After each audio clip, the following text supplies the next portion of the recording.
Why do hiring managers make suboptimal hiring decisions? And I'll tell you, it's not the labor pool. Usually why they hire somebody that is suboptimal is because interviewing is hard. It's a lot of work. If you've ever struggled to hire that A team, I mean the best absolute rock stars for your team, and today's labor market you find to be a little challenging to find those people, this is going to be a great monologue for you. So I'm not interviewing a guest today. What I'm going to do is I'm going to review some of the data in my most recent book called An Insider's Guide to Business: Secrets from an Entrepreneur's Journey. It's available on Amazon, and I highly suggest it, not because I wrote it. I think it's full of some great stories and anecdotes with some real key principles in there that can help you run a better business and actually just build your career. I want to talk about chapter 3 today, and I titled the chapter, If You Are Not Exceptional at Hiring, Your Company is Destined for Mediocrity. If you're not exceptional at hiring, your company is destined for mediocrity, because it's not us as the leader, it is the people and the team that we have that decides how successful and how large we can scale this business.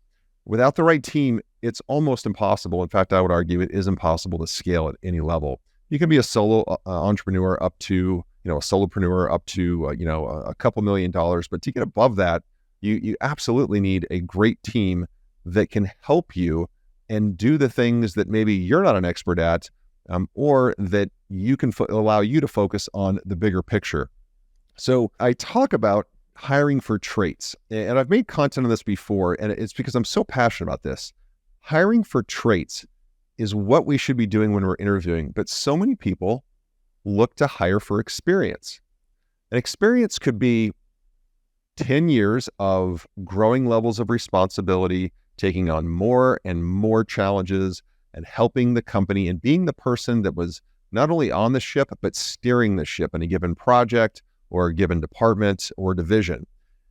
But most oftentimes I find people have 10 years of experience, which is 1 year of experience, repeated 10 years in a row, which is 1 year of experience, even though they've done it for 10 years in a row, because they never took on additional responsibility. They didn't grow their career. They didn't take it upon themselves to grow their career, to learn more, to educate themselves.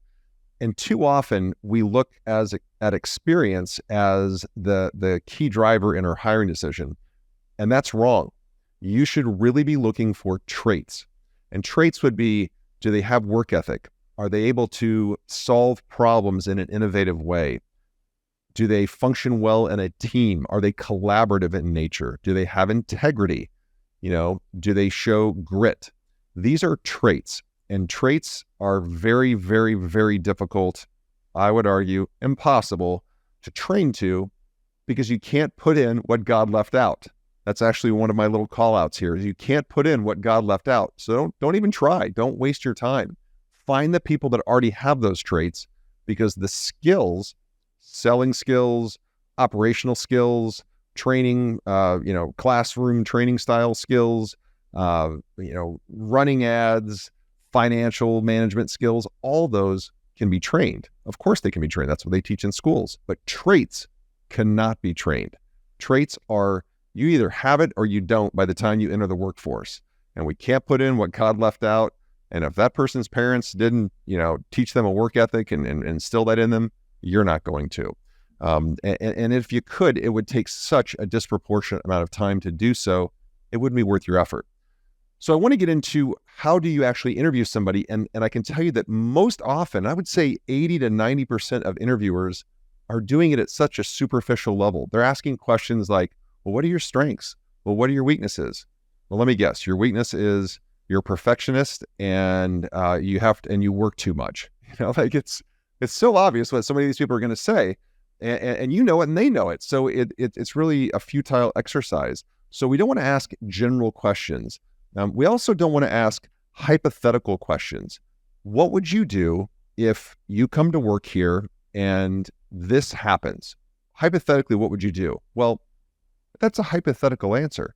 They're basically making up a story as they go along, and you're listening to a storytelling hour because you've asked them, hypothetically, In a pretend world, what would you do?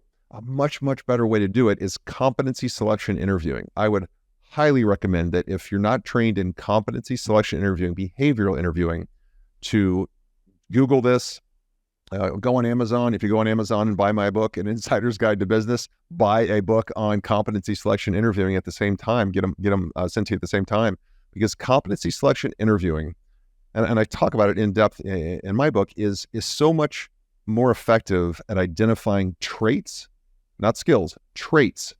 Because if they have the traits, the skills you can teach them. They may already have the skills too, but if they don't have the traits, they're never going to be an A player. They're never going to be the right fit for you. And we need to be asking questions like, tell me when you did have to overcome a challenge to achieve a goal. Let's walk through that step by step by step, and then dig deep into what were you thinking? Well, what did he say? How did she react? What was your next step? Why did you choose that next step? Tell me more about that. And you want to continue to dig more. Asking one question, explain to me a time in your recent 2 years of work history when you had to overcome a challenge or several obstacles to achieve the goal that we're looking to achieve. That one question should take at least 30 minutes to get through if you, as the interviewer, are asking the appropriate questions. And so many people will ask those surface level questions and then go on. Or they'll ask gut level questions. I love when I hear people say, I've been doing this for a long time and I know it when I see it. I know talent when I see it. Or I'm just like him, or he's just like me. He seems to get it. That's gut feeling. And yes, our gut can tell us things that sometimes our brain can't. But when it comes to interviewing, do not rely on your gut. Now, the only exception I would make to that is if you interview somebody and you use competency selection interviewing, and they crush it, but your gut says, this doesn't feel right. These answers seem premeditated. I don't believe this person's being truthful. Then I would listen to your gut, and I would check references, and I would check deep on references. I would do 3 or 4 colleagues and maybe one previous boss. But if your gut's telling you no, then I would listen to that. If your gut's telling you yes, I wouldn't pay much attention to that, because you really want to look at data. You want to look at the data and how they're demonstrating those traits. A lot of times too, in an interview, and I write this, is that we talk too much as interviewers. Our job should be listening. We don't learn anything when we're talking. Our job in an interview is to learn. It's to learn about the other person. But if we're talking, we're not learning anything. And so the more we talk, the less we learn about that candidate, and the more that candidate's thinking, this is great, man. This guy or this gal just won't be quiet. This is an easy interview for me.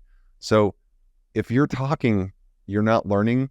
So put the focus back on the interviewee. You can save some time at the end for them to ask you questions, but put the focus back on the interviewee and keep it there. And 80% of the time they're talking, only 20% of the time you're talking. And most of when you're talking, it's just asking clarification questions around some of the answers that they gave. Another thing that I speak to in here is, why do hiring managers make suboptimal hiring decisions? And I'll tell you, it's not the labor pool. It's not, well, I just need a body in there, man. I just need somebody who can fog a mirror. I got to have somebody at the front desk to answer the phone. I just need somebody. That's usually not why. Usually why they hire somebody that is suboptimal is because interviewing is hard. It's a lot of work. You see a lot of resumes, most of them are junk, and you have to sift through that. And you have to find the appropriate people with some type of experience that you're looking for. Again, we're not hiring for experience, we're hiring for traits, but there's some leading indicators on the resume. And then we go through that process. We screen 20 candidates. Like if we're trying to find one great person, you're going to need to screen 10 to 20 candidates legitimately.